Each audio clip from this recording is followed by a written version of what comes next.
Hey everybody, Brad Klein here again with Survivor Classic Car Services.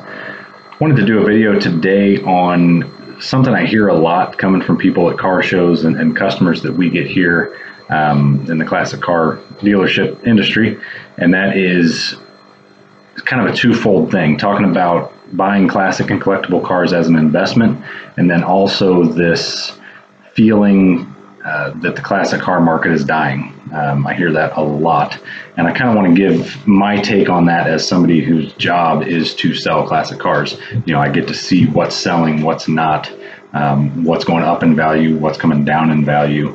And over the 12 years that I've been doing this, I've been able to see a trend, very, very obvious trend, which makes perfect sense. And I'll try to break that down here in this video. And then, like I said, dive into a little bit of what to do, what to look for if you're wanting to buy classic and collectible vehicles as an investment. My advice for that, because it's definitely something that can be very profitable if you know what you're doing and you're buying the right vehicles. It's not about buying what you like necessarily. It's about buying what's going to sell and what's going to increase in value. So again, a few things on that front that I want to discuss here as well. So on that first notion that the classic car market is dying, and again, I hear that a lot at car shows, guys that come into my showroom that say, oh, kids these days are not interested in these old cars, the market's dying, your business won't last because nobody's going to be interested in that in 10 years, whatever. That to me is just 100% wrong. I haven't seen that at all. I haven't seen a decrease in the market of classic cars. What I've seen is which classic cars are selling and which ones are increasing in value and things like that rotate. What I mean by that is when I started, again, 12 years or so ago, Model Ts, things like that, from the teens, the 20s, getting into the Model A's and into the 30s and things like that. Those were the cars. Those were the hot rods. Those were the street rods that everybody wanted. Even the stock ones were bringing pretty good money. Cars you got to go out and crank, which a lot of people have no interest in. That top out at 25, 30 miles an hour. That we were still able to sell those. Guys thought they were cool. They were kind of a blast from the past. They could take them on parades, drive them around occasionally, and they reminded them of maybe a vehicle their parents had or a vehicle their grandparents had. Over the years, I've really seen that market, the teens, 20s, and even the 30s cars, really starting to decrease in value and getting harder and harder to sell. And the reason for that is not that the market's dying. It's who has the disposable income and what would they be interested in owning. That's from this argument and from the investment standpoint, that's what you have to keep in mind. So who's buying? Why do people buy a classic car? They buy a classic car because they remember their dad had one. My dad growing up had a 1969 Dodge Dart Swinger. Cool car. I would buy that because I have memories of my dad with that car, my brother and I with that car. What did their dad have? What did they have in high school? What did their friends have in high school that maybe they wanted? Maybe you got stuck with a station wagon and all your friends are driving GTOs and Camaros and Chevelles and whatever else you've always wanted, that muscle car that you didn't have. That's what people go back and buy once they get to the point of having that extra income. They go back and buy something that reminds them of something, the car they took their now wife of 20 years in their first date in. Again, what they had in high school, what their buddies had in high school, maybe what their dad had. The furthest back I've ever really seen it go is somebody that is really nostalgic, had a great relationship with their grandpa. What did their grandpa have? I remember him having a 1935 Dodge. Okay, so they might be looking for that. So what you get is people that remember having cars from the teens, 20s, and 30s and things like that, having those cars in high school. Well, they're not buying cars anymore. They remember their dad having that car. They're kind of getting to that age where they're not really buying cars anymore. They remember their grandpa having that car. Okay, yeah, there's some of those people out there, and there are people that, for no reason other than just they like them, will still buy those cars. But that market is shrinking for those reasons. there's not tens of thousands or hundreds of thousands of people out there trying to buy a bone stock Model T. It's just, that market doesn't exist. So with that, supply and demand, less demand, there's more supply out there because of that, and because of that, the prices come down.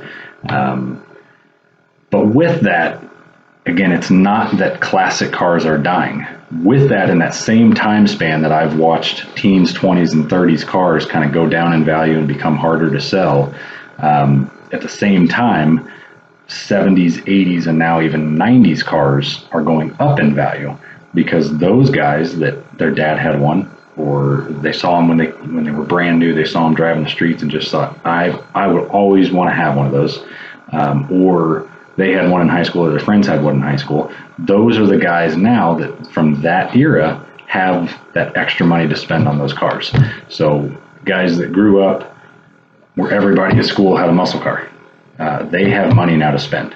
Guys that grew up where everybody had an 80s Camaro or an 80s Mustang or an 80s truck, those are becoming incredibly popular now. The 78 to 82 Camaros, Z28s, and things like that have gone up ridiculously in the last 5 years, and now you're starting to see that followed up by the more square mid 80s on into the early 90s body style.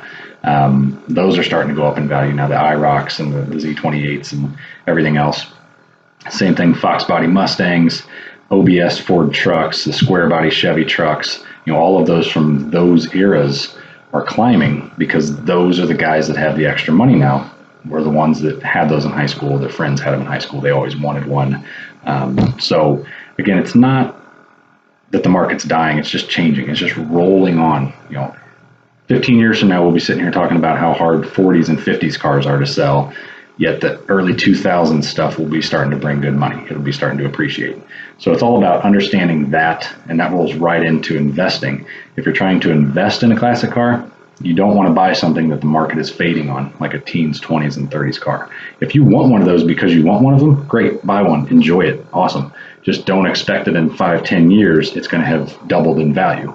That's not the case with those cars. They're kind of holding steady or dropping a little bit, depending on the type of car. If you're looking for a pure investment, you want to get ahead of the curve, and you want to be buying stuff based on how far out you want to hold this thing. Do you want to sit on the car for 5 years, 10 years, 15 years? If you want to sit on it for 5 years, then right now that late 80s, early 90s stuff is just starting to climb in value over the last year or two. So buying one of those is a safe investment. Find something pretty original, in great shape, low miles, good documentation, whatever, and you can drive and enjoy it a little bit as long as you take care of it. But in 5-10 years, that car will be worth more than it is today. Another thing to look for with that is, and then this goes along with another misconception, that rarity always equals value. And rarity doesn't always equal value. Rarity equals more value when it's rare because someone spent more money on the car. So the best quick 2 examples I can give of that is, a guy goes into a dealership in 1970. He wants to buy a Cuda. They tell him you can get one with a 440 for $3,500, or you can get one with a 426 Hemi for $4,200, $700 difference. And he says, I'm going to pay $700 more for a smaller engine. Most guys didn't do that. He did. Now that car is very rare, and that car is worth over $100,000 in good condition. That's rare and valuable because he spent extra money on that option. That's what makes it valuable. On the flip side of that are guys that took a newspaper clipping into a dealership and said, your newspaper clipping says 1970 Nova for $2,200. I want that car. And the salesman said, for $10 I can add a radio. For $10 I can add power steering. For $20 I can add wheels instead of hubcaps. For whatever. No, I want that $2,200 Nova. So he drives out of there with a 4-door inline 6-cylinder, 3-speed on the column, no power steering, no power brakes, heater delete, radio delete, bench seats with hubcaps, 1970 Nova. He got his $2,200 car. Is it rare? Yes, it's rare because most people spent a little money and got some options. Is it valuable because it's rare? Absolutely not.